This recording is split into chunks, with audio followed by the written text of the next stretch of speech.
په دې لیسن کې موږ خبره کوو چې پرایویټ لیبل څه شی دی او پرایویټ لیبل به موږ څنګه کوو.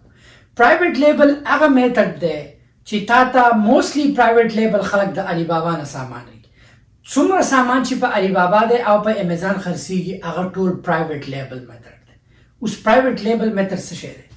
لیټس سي دا پروډکټ ما د علی بابا نه را پیدا کو او زه ویم چې دا زه په امیزان خرڅوم، نو زه به څه کوم؟ زه به د دې نوی لیسټینګ کوم په خپل اکاونټ کې او دا به بیا زه پروموټ کوم، دې ته پرایویټ لیبل وایي. یو پروډکټ له خپل نوم ورکول، لوګو هغه په امیزان خرڅول، دا پرایویټ لیبل دی. کېدای شي دا پروډکټ په ستا په افغانستان، پاکستان کې یا په یو ملک کې یو پروډکټ کې تا هغه هم پرایویټ لیبل کولی شي. لازم نه ده چې د چاینا نه دی راځي. کېدای شي په پاکستان کې د پاکستان جامې خرڅې، یا کېدای شي داسې یو پروډکټ کې ته وایې چې یاره دا چنغوزي خرڅوم، دا ګربین خرڅوم، دا جامې د افغانستان یا د افغانستان جنډې، دا ټول چې ته نوی لیست کې دی ته پرایویټ لیبل. پروډکټ له خپل نوم ورکول، خپل لوګو ورکول، په امیزان یې خرڅول، یو خپل نوم جوړول، دې ته پرایویټ لیبل وایي. اوس پرایویټ لیبل دوه قسمه دی. یو خلک پرایویټ لیبل کوي په امیزان کې، به زه تاسو ته وښیم د هغوی یو خپل برانډ دی، برانډ نوم. دا خلک ولې برانډ جوړوي؟ دا خلک د دې وجې برانډ جوړوي چې دا خلک های ویژن ساتي چې دا پروډکټ صرف به زه خرڅوم، زه د دې مالک یم چې بل څوک یې نشي خرڅولی. هغه پروډکټ په علی بابا کې داسې پروډکټ دي چې سیم پروډکټ په ډېر شي ډېر سیلر به یې خرڅوي، خو هغه سیلر دا ویژن راوړي چې هم دا به زما سپیسیفیک پروډکټ وي، خلک دا په نوم پېژني. لکه اپل پروډکټ شو، د دې اپل په شان به ډېر خلک پروډکټ جوړ کړي، ډېر خلک جوړ کړي، خو دا د هغو ټریډ مارک پې لګېدلی لوګو د اپل، دا د هغو یو نوم دی، دا د هغو یو معیار دی چې دوی سم پروډکټ خرڅوي. بل څوک زه نشم راځي، اوس نشم کولی چې یاره زه اپل جوړ کړم او زه یې خرڅوم چې دا اپل زه نشم خرڅولی. ولې؟ د هغو ټریډ مارک رجسټر دی، د هغو دلته چې دی دا پوره دی په یو سیټینګ کوي. نو که ته غواړې چې ته خپل پروډکټ له خپل لوګو خپل نوم ورکې، له دې نه مخکې به ته څه کوې؟ ټریډ مارک رجسټر کوې. ټریډ مارک رجسټریشن باندې یو کال لګي. ټریډ مارک رجسټریشن به راته هم وښیم چې څنګه کېږي، بیا به ته امیزان سره رجسټري. نو چې دا علی بابا نه دا سامان ته الې، ته به سپلایر ته څه کوې؟ سپلایر ته به خپل لوګو ورکې، خپل نوم ورکې، ځکه چې دا به الریډي ټریډ مارک رجسټریشن اخیستی. ته به سپلایر ته وایې چې دا په دې پروډکټ ولیکه، ولګوه. سپلایر لس سنټه الي، هغوی درته ولګي. د دې به فایده څه وي؟ که ستا دا پروډکټ وچلېد، خلکو ته پته ولګي چې یاره دا خو د پلانکي برانډ دی او ډېر ښه دی، خلک به بیا ستا نه سامان اخلي.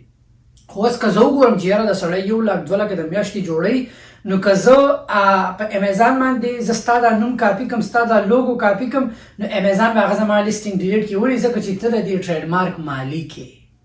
سو ته د دې ټریډ مارک مالک یې او دغې ته وایي کاونټرفیټ. 2 نمبر پروډکټ چې ورته موږ وایو د غلا پروډکټ، دې ته کاونټرفیټ وایي او دا جرم دی. امیزان هغه لیسټینګ ډیلیټ کړي ځکه چې ته یې مالک یې. نو دا غټ ویژن سوچ کسان دا کوي چې ټریډ مارک رجسټر کې، برانډ رجسټر وایي. خو په ټریډ مارک چې ته رجسټر کوې په دې کې یو کال لګي. نو بل داسې میتھډ دی په امیزان باندې ته پرایویټ لیبل کولی شي، هغې ته جنریک وایي. اوس لیټ سي د علی بابا نه دا پروډکټ ته میلاو شو، ته سپلایر ته پې نه لوګو لګې، ایس پی هم نه لګې، ته به د دې لپاره څه کوې؟ ته به یا بارکوډ بای کې یا به جی ټي این اپلای کې، او هغه چې څنګه دی نوم به نه ورکې، برانډ به نه ورکې، د برانډ په ځای موږ جنریک لیکو کولی شي. نو که ته شروع کې د پرایویټ لیبل نه، د جنریک نه شروع وکړه، په کم شیپ کې چې پروډکټ دی لوګو ایس پی مه لګوه، په هغې کې خرڅوه، د سره خپل ټریډ مارک اپلای کړه. که کې لازم نه ده چې ته ټریډ مارک اپلای کړي، په دې کې هیڅ لازم خبره نه ده، ضروري ده. خو ضروري په هغه وخت کې چې ته یاره نه زه خپل برانډ جوړوم، زه په ژوند کې مخې ته تله غواړم، زه یم چې په امیزان زما دا برانډ یي، خلک ما وپېژني، نور څوک یې نشي خرڅولی، صرف واحد یې زه د دې مالک یم او نور څوک یې نشي خرڅولی. نو پرایویټ لیبل تاسو چې کم کسان په خپل لوګو، اوس کله چې هم اپل که ته وګورئ دي چې خپل ټریډ مارک رجسټریشن به زه تاسو ته وښیم دي څنګه کېږي. ټریډ مارک رجسټر د لوګو او د لیټر نه کېږي، که ته کې په پروډکټ هغه خو چې کمې پورې ستا ټریډ مارک رجسټریشن نه وي، نو سپلایر ته مه وایه چې څنګه په علی بابا باندې را پروډکټ خرڅېږي، هم په هغه شی پې خرڅوه، کیمپین چلوه او خپل کار وباسه.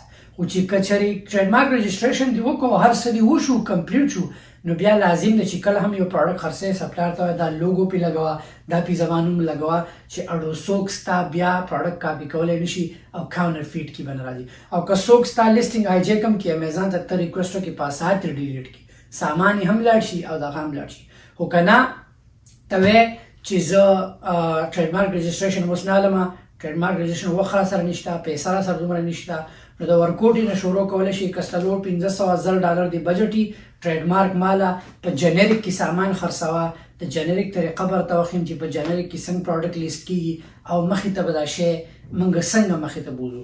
نو راځئ بل لیسن کې زه تاسو ته ښیم چې د امیزان سره به موږ اکاونټ څنګه اوپن کوو او موږ به خپل اولنی پرایویټ لیبل لیسټینګ څنګه کوو. مننه.